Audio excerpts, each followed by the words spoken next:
Assalamualaikum warahmatullahi wabarakatuh dan salam sejahtera kepada semua. Kembali lagi bersama saya dalam segmen Wal Bicara KDRI. Jadi di samping saya sekarang ni, di sebelah kanan saya itu saudara Amirul dan sebelah kiri saya saudara Zul Hakimi. Jadi pada segmen kali ini kita akan membicarakan mengenai apa itu falsafah pendidikan guru dan apa itu falsafah pendidikan kebahasaan. Jadi seperti mana yang kita tahu, falsafah pendidikan guru ni merupakan usaha melahirkan guru yang berperketi mulia, berpandangan progresif, berfikiran kreatif dan sebagainya. Oleh itu, pihak sekolah atau pihak kementerian telah menzahirkan banyak inisiatif ataupun langkah-langkah bagi melahirkan, bagi memberagakan para guru untuk sentiasa bersedia bagi dalam menghadapi cabaran dalam era pendidikan berzaman ini. Jadi tanpa melengahkan masa, saya ingin mengajukan soalan kepada saudara Amirul.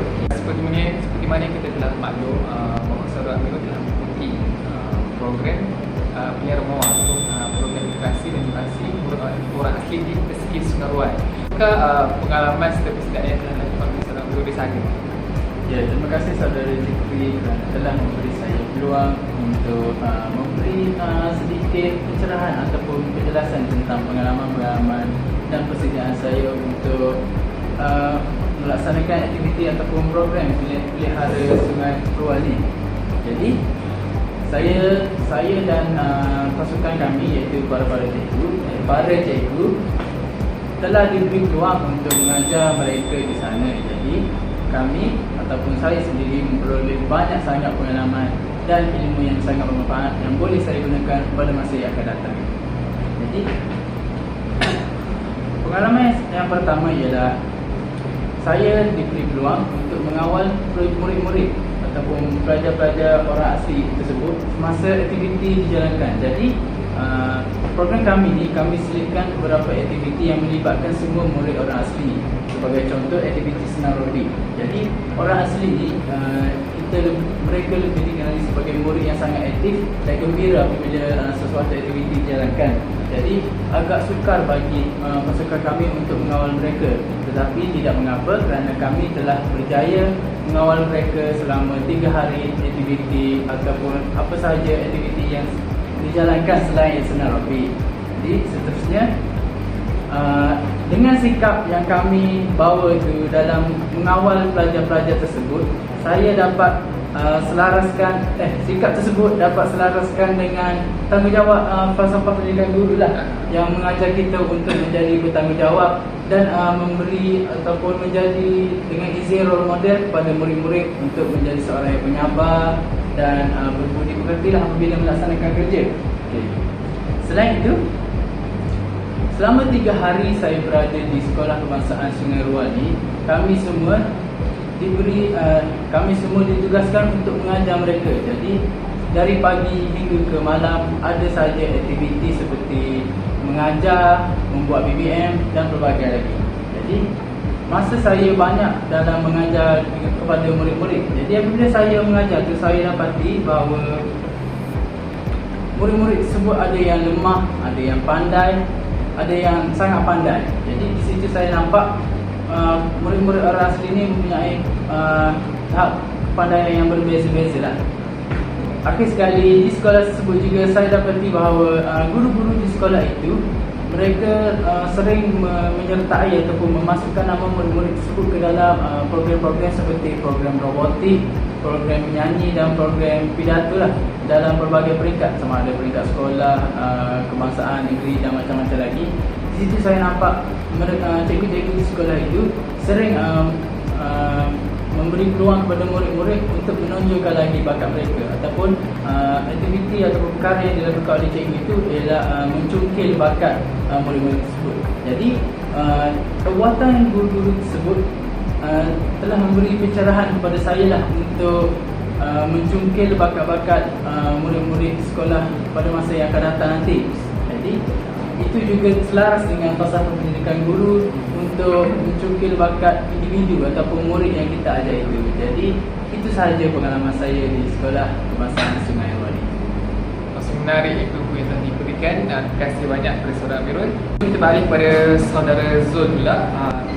Saya akan terangkan sedikit mengenai falsafah pendidikan kebahasaan, iaitu Pendidikan Malaysia ni bukan usaha yang berurusan untuk memperkembangkan potensi individu secara menyeluruh dan bersepadu bagi melahirkan seorang yang kata seimbang dan harmoni dari segi intelek, hati, emosi dan jasmani. Jadi sebenarnya kita tahu Ustaz Rozul telah mengelola program Sahabat Bahasa Literasi di 2 buah sekolah. Jadi apakah tujuan program tersebut diadakan, Ustaz Rozul? Bismillahirrahmanirrahim. Alhamdulillah saya telah mendapat peluang untuk mengelola ataupun menguruskan satu program yang saya rasa agak berat untuk diikut kerana ia menjalinkan 2 buah sekolah. Dan motif utama program tersebut sebenarnya ialah untuk memperkasakan literasi bahasa di antara murid dengan berpandu kepada DSKP ataupun berpandu kepada satu elemen MBM, MBI, memartabatkan bahasa Melayu memperkasa bahasa Inggeris. Di sini kita sebenarnya ingin mengukuhkan bagaimana literasi membaca ataupun menulis sesuatu murid tersebut dari peringkat mekanis dan juga mentalis. Seperti kita tahu mekanis ni upayaan untuk murid membaca secara tahir atau menulis secara tahir, dan mentalis upayaan murid untuk membaca ataupun menulis dengan lebih jauh, dengan lebih berfikiran atas tinggi. Jadi Alhamdulillah saya telah melakukan program tersebut di 2 buah sekolah, iaitu Sekolah Kebangsaan Institut Pendidikan Guru di SKIBD dan juga Sekolah Kebangsaan Darat Batu Rakit. Kedua-duanya berdekatan di IDG kita, Alhamdulillah. Jadi sebenarnya tujuan untuk saya mengelola program tersebut adalah untuk sebenarnya kita berpaksikan semula kepada falsafah pendidikan kebangsaan, di mana ia merupakan satu usaha yang berterusan. Okey, sebelum itu sebenarnya falsafah pendidikan kebangsaan ini juga ialah satu perkembangan pendidikan di Malaysia selepas merdeka. Sebab sebelum merdeka ni kita ada kita ada laporan Beral Razak, lepas tu kita ada banyak lagi lah kan, laporan Felwood dan sebagainya. Jadi sebenarnya FPK, kita panggil FPK lah mudahan. FPK ialah satu perkembangan pendidikan yang telah diadakan selepas merdeka. Kita ingat tak apa-apa, tapi dia selepas merdeka lah. Jadi sebenarnya tujuan kami dia selaras dengan falsafah pendidikan kebangsaan, iaitu untuk membentuk individu yang seimbang dan harmonis dari segi garis. Seimbang dan harmonis ialah bukan sahaja kami mengadakan satu program tersebut hanya kerana untuk mereka mampu untuk membaca dan menulis semata-mata. Malah ia juga sebenarnya untuk murid tersebut dia seimbang dari segi macam mana mereka nak menguruskan diri, macam mana mereka ingin belajar, macam mana mereka ingin menimba ilmu tanpa rasa ataupun tekanan dan sebagainya. Jadi sebenarnya SPK ini telah membawa kepada berbagai implikasi, termasuklah implikasi terhadap program tersebut. Seperti yang kita tahu, sebenarnya program tersebut dia mampu untuk melahirkan individu yang baik dan ingin belajar, dan dia juga melahirkan negara yang aman dan harmoni. Bila seorang itu berpendidikan ataupun walaupun bermula daripada hanya baca ABC, kita boleh melahirkan satu negara yang aman dan damai, melahirkan satu pemimpin yang cakna, pemimpin yang berdedikasi dan bijaksana, dan kita dapat melahirkan satu masyarakat yang progresif dan aman.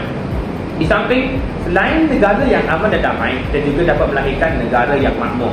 Apakah definisi makmur? Makmur ialah lebih kurang macam aman, tapi makmur ni dia lebih menjurus kepada negara itu dapat dikelola dan disanjung tinggi oleh negara-negara lain. Jadi di sini ia juga sebenarnya mampu untuk melahirkan warga negara Malaysia yang berketerampilan, berilmu pengetahuan, berakhlak dan bertanggungjawab. Dan upayaan untuk membaca itu sebenarnya salah satu perkara dan elemen yang sangat penting bagi setengah murid-murid supaya ia dapat melahirkan satu negara yang lebih maju dan lebih aman. Jadi saya akan itulah. Saya rasa sekadar itulah tujuan sebenarnya program saya dilaksanakan. Terima atas pencerahan yang diberikan mengenai program yang telah dikelola. Jadi kita dapat lihat bahawa program tersebut bukan sahaja dapat membantu murid untuk baca dan menulis, malah juga telah melatih untuk lebih diwakili secara akademik. Jadi sekian itu sahaja segmen pada kali ini. Terima kasih. Assalamualaikum warahmatullahi wabarakatuh dan salam sejahtera. Hari ini kumpulan kami akan membentangkan perkembangan dan pendidikan di Malaysia serta apakah perkaitannya dengan falsafah pendidikan kebangsaan ataupun kita lazim kenali sebagai FPK dan falsafah pendidikan guru ataupun kita kenali sebagai FPG. Sebelum kami memulakan perbincangan kami pada hari ini, saya ingin mengucapkan jutaan terima kasih kepada pensyarah saya, yakni Cik Salim, kerana telah banyak membimbing dan banyak mendidik kami dalam usaha untuk menjayakan pelaksanaan video perbincangan ini. Kedua, tidak lupa juga kepada pihak-pihak yang telah membantu secara langsung dan tidak langsung. Semoga setiap apa bantuan yang dihulurkan, sejujurnya memang saya amat hargai. Dalam perbincangan kita pada hari ini, kita akan memfokuskan kepada 6 topik ataupun 6 objektif, iaitu perkembangan pendidikan di Malaysia, falsafah pendidikan kebangsaan, hubungan falsafah pendidikan kebangsaan dan perkembangan pendidikan di Malaysia, falsafah pendidikan guru, implikasi falsafah pendidikan kebangsaan dan falsafah pendidikan guru dalam pendidikan di Malaysia, dan hubungan falsafah pendidikan guru dan perkembangan pendidikan di Malaysia. Seperti yang kita tahu, pendidikan di Malaysia ni telah melalui pelbagai fasa perkembangan dari zaman penjajahan hingga zaman kini. Ianya pendidikan di Malaysia ni telah berlaku sebelum merdeka dan juga selepas merdeka. Selepas kemerdekaan, kerajaan telah melaksanakan pelbagai dasar dan inisiatif untuk memastikan sistem pendidikan ini berkembang sesuai dengan keperluan masyarakat dan negara. Perkembangan pendidikan di Malaysia ini boleh dibahagikan kepada 2 zaman, iaitu zaman sebelum merdeka dan juga zaman selepas merdeka. Zaman sebelum merdeka kita boleh memecahkan dia kepada 3 faktor ataupun 3 jenis, iaitu zaman sebelum kolonialisme British, yakni sebelum British datang menjajah, sebelum Perang Dunia Kedua, dan semasa zaman kolonialisme British dan selepas Perang Dunia Kedua. Okey, di sini sebelum zaman kolonialisme British telah adanya satu sistem pendidikan yang kita kenali sebagai sistem pendidikan pondok. Sistem pendidikan pondok ini berteraskan kepada Islam dan ianya tidaklah terlalu menekankan tentang penghafalan ataupun seperti mana yang kita tahu dalam falsafah pendidikan barat.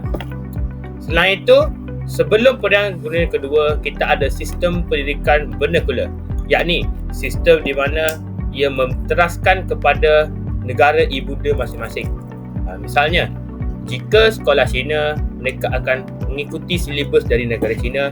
Jika sekolah berbangsa India, mereka akan mengikuti silibus negara India.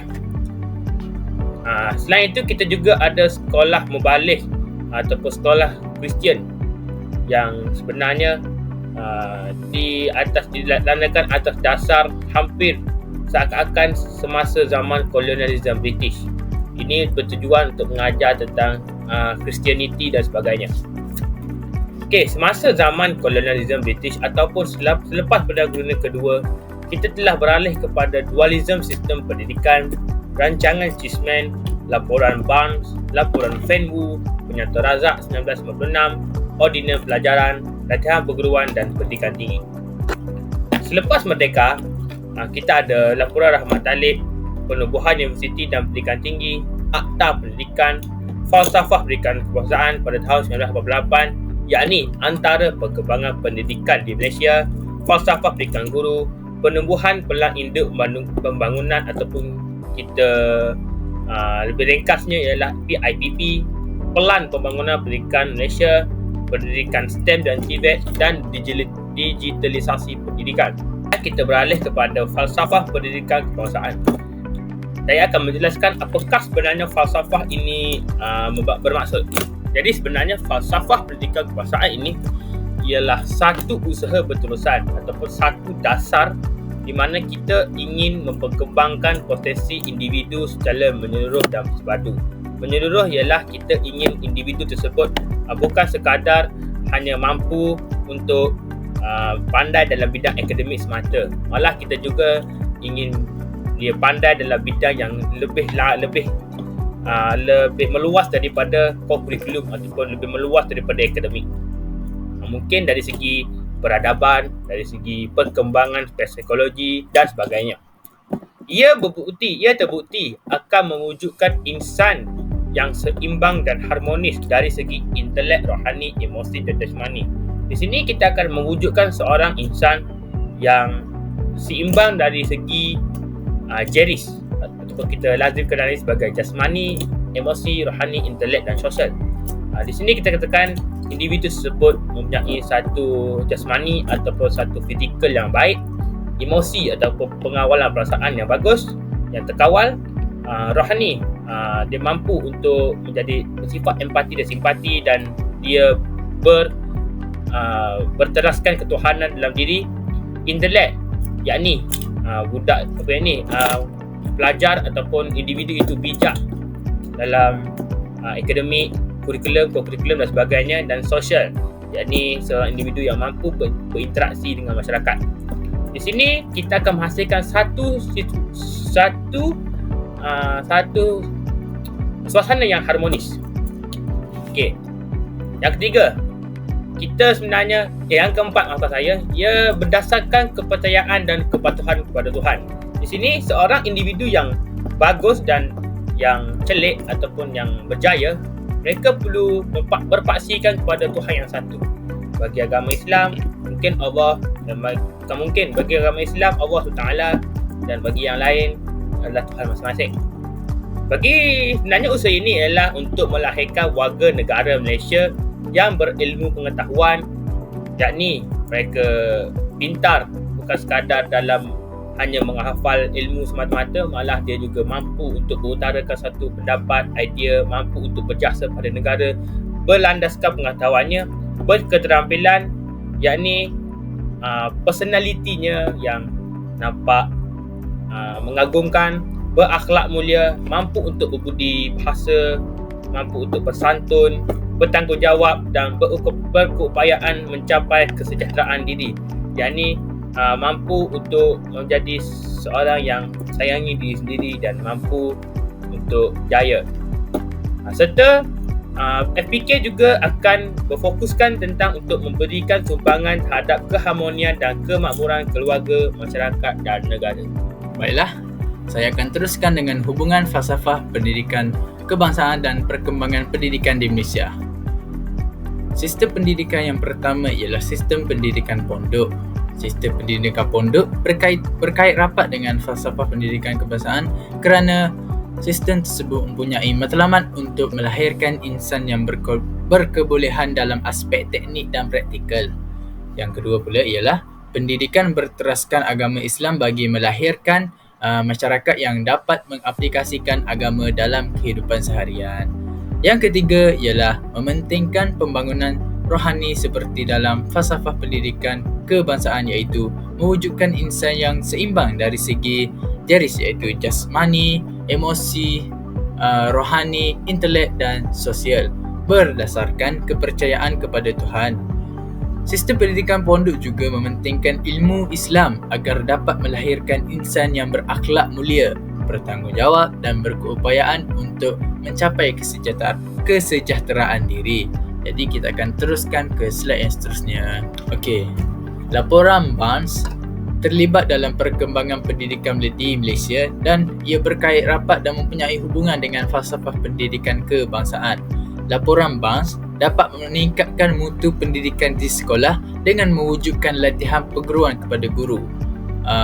Barnes ataupun pengasas laporan ini mencadangkan penubuhan maktab perguruan bagi meningkatkan kualiti guru. Yang terakhir, laporan ini juga dapat melahirkan rakyat yang berilmu pengetahuan, memperkembangkan lagi potensi individu seperti mana yang digariskan di dalam falsafah pendidikan negara. Okey. Perkembangan pendidikan di Malaysia yang ketiga pula ialah Penyata Razak pada tahun 1956. Penyata Razak berkait rapat dengan falsafah pendidikan kebangsaan. Mengapa? Kerana penyata ini melahirkan rakyat yang bertanggungjawab untuk negara seperti yang terkandung dalam elemen FPK, di mana rakyat perlulah menggunakan bahasa ibunda yang telah dijadikan sebagai bahasa pengantar dalam cadangan laporan ini agar dapat mengekalkan bahasa ibunda kita. Berdasarkan cadangan Datuk Abdul Razak dalam menggabungkan semua sekolah menjadi satu jenis sekolah kebangsaan adalah berkait dengan elemen falsafah pendidikan kebangsaan ini, di mana ia mementingkan kita untuk mengeratkan hubungan antara kaum agar negara kekal aman.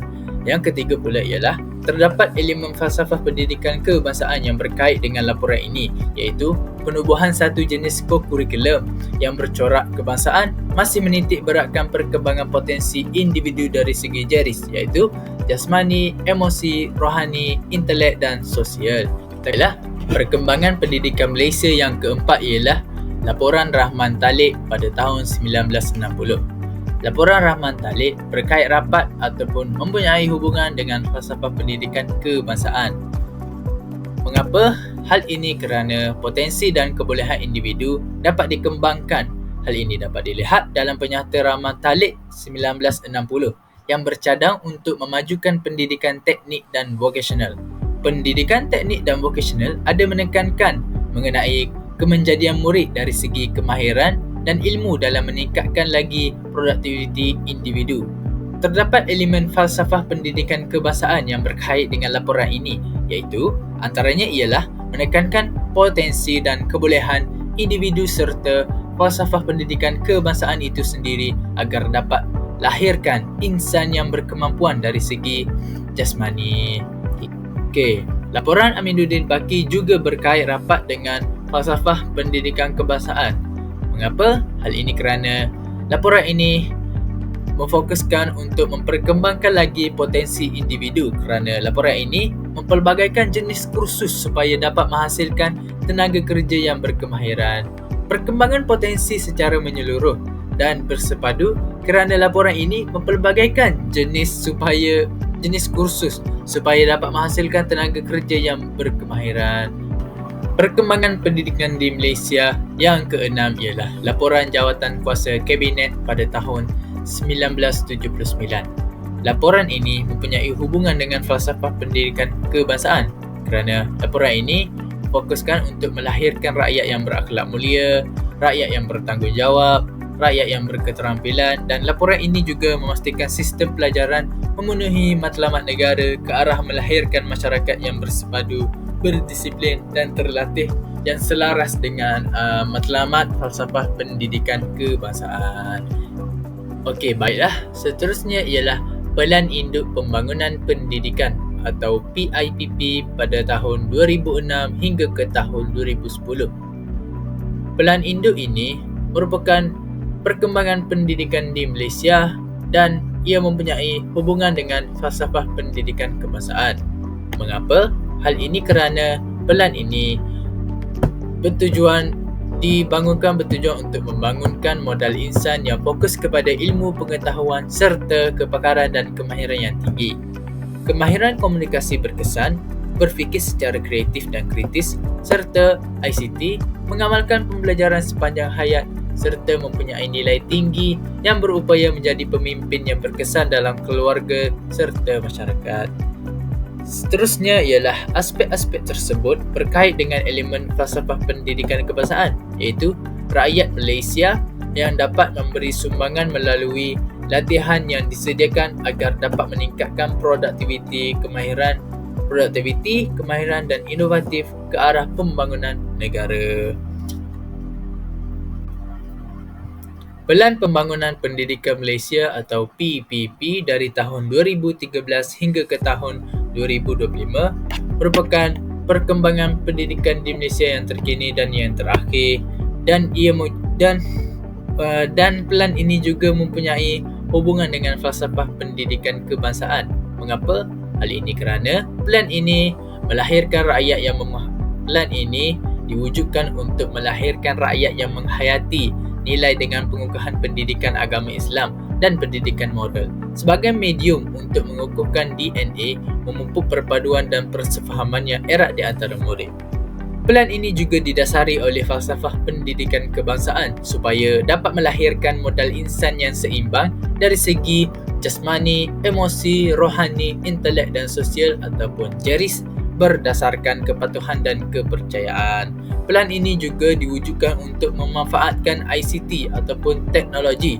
Selain itu, Pelan ini juga dapat melahirkan murid yang bertanggungjawab, berakhlak mulia, berilmu pengetahuan dan berketerampilan yang dapat memberikan sumbangan kepada masyarakat dan negara selaras dengan hasrat falsafah pendidikan kebangsaan.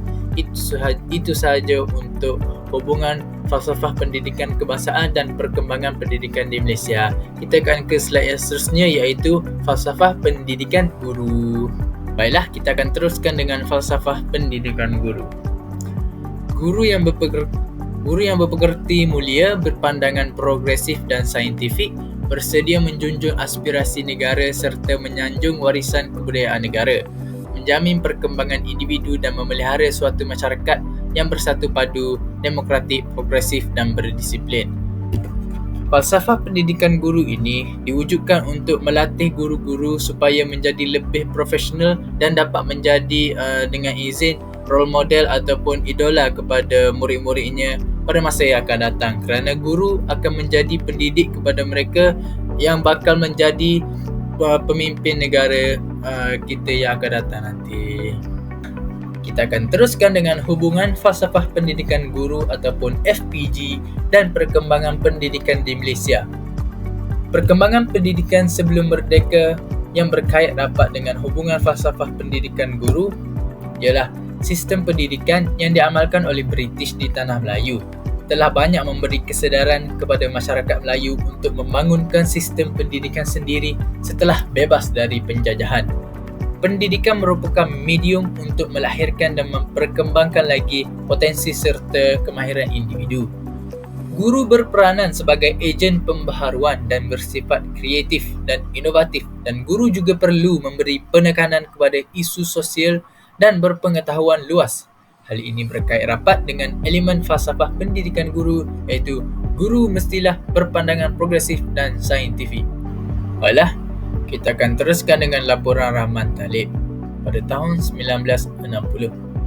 Laporan Rahman Talib mempunyai hubungan dengan falsafah pendidikan guru. Mengapa?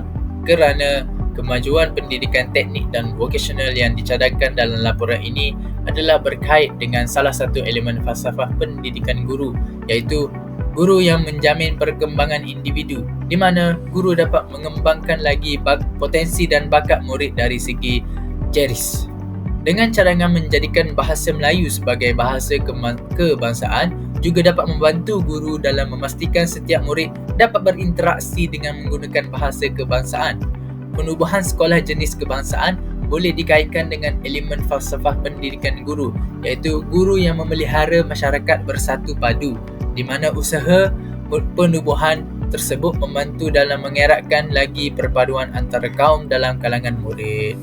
Hubungan falsafah pendidikan guru dan perkembangan pendidikan di Malaysia yang terakhir ialah Akta Pelajaran pada tahun 1961. Pada akta ini, guru yang menjamin perkembangan individu. Mengapa? Kerana akta ini guru bertanggungjawab untuk memelihara suatu masyarakat yang berdisiplin. Selain itu, peluang melanjutkan persekolahan dari 9 tahun kepada 11 tahun dimasukkan ke dalam akta pelajaran ini. Hal ini kerana akta ini, pendidikan kerohanian dititik beratkan supaya ia menjadi kukuh dan unsur-unsur disiplin yang diingini dapat diterapkan masuk ke dalam pelajaran ataupun pelajaran dan pembelajaran dalam satu kelas. Jadi itu sahaja untuk slide ini, dan ini yang terakhir hubungan falsafah pendidikan guru dan perkembangan pendidikan di Malaysia. Sekian, terima kasih. Jadi kita akan terus ke slide yang seterusnya yang akan dibentangkan oleh saudara Zikri. Seterusnya saya akan balik kepada implikasi falsafah pendidikan kebangsaan terhadap kurikulum sekolah. Berlaku perubahan silibus yang berorientasikan program sepadu. Sebagai contoh, di sekolah, program sepadu sekolah sihat yang fokuskan padukan serta melaras semua aktiviti berkaitan dengan kesihatan di sekolah. Khususnya perubahan terhadap input pelajaran yang mengutamakan penyerapan diri dan murni seperti saling menghormati, kasih sayang, tanggungjawab dan sebagainya di antara guru dan murid. Dan yang ketiga, berlaku perubahan program pendidikan yang menekankan pelahiran seimbang serta harmonis. Yang terakhir, berlaku reformasi pendidikan yang berorientasikan pendidikan umum serta perubahan silibus yang sesuai untuk melatih kemahiran pelajar dalam bidang vokasional utamanya. Dan yang seterusnya, implikasi falsafah pendidikan kebangsaan terhadap sikap dan profesionalisme seorang pendidik, iaitu memupuk sikap seorang pendidik yang sentiasa berpandangan progresif, bersikap positif, bersifat inovatif dan sebagainya. Ya, dan seterusnya, melatih seorang guru agar sentiasa mengkaji dan mengubah strategi dan teknik pengajaran yang sesuai untuk melahirkan murid-murid atau insan yang berilmu pengetahuan dalam apa jua bidang, berketerampilan serta berakhlak mulia. Dan yang ketiga, implikasi falsafah pendidikan kebangsaan terhadap institut pendidikan di Malaysia. Ianya mempengaruhi sistem organisasi sekolah agar menjadi lebih produktif dan efektif bagi melahirkan murid-murid yang mempunyai ciri-ciri sebagaimana yang terkandung dalam falsafah pendidikan kebangsaan. Terdapat beberapa perubahan yang berlaku dan termasuklah perbaikan terhadap kemudahan atau positif buat belajar. Hal ini bagi mengembangkan potensi murid dari segi intelek, rohani, emosi, sosial dan jasmani secara menyeluruh. Seterusnya kita beralih kepada implikasi falsafah pendidikan guru, khususnya bagi golongan pendidik. Pertama, melahirkan pendidik yang berpandangan progresif dan saintifik. Kaedah pembelajaran yang dilaksanakan juga telah berkembang dengan memberikan peringatan terhadap ilmu sains dan teknologi. Lebih ramai juga guru yang lahirnya lebih ramai guru yang bersifat inovatif, kreatif dan kritik dalam dunia pendidikan di Malaysia. Seterusnya juga melahirkan golongan pendidik yang mampu melihara masyarakat dengan sentiasa bersatu padu, demokratik, progresif dan berdisiplin dari pelbagai aspek dalam kehidupan. Jadi, kesimpulannya, falsafah pendidikan kebangsaan atau FPK dan falsafah pendidikan guru atau FPG memainkan peranan besar dalam mesyuarat hala tuju pendidikan di Malaysia. FPK menerapkan atau menetapkan matlamat untuk melahirkan pelajar yang seimbang dalam semua aspek kehidupan. Manakala FPG pula fungsinya adalah untuk memastikan bahawa guru yang peranan dalam sistem pendidikan ini dilatih untuk memenuhi keperluan tersebut.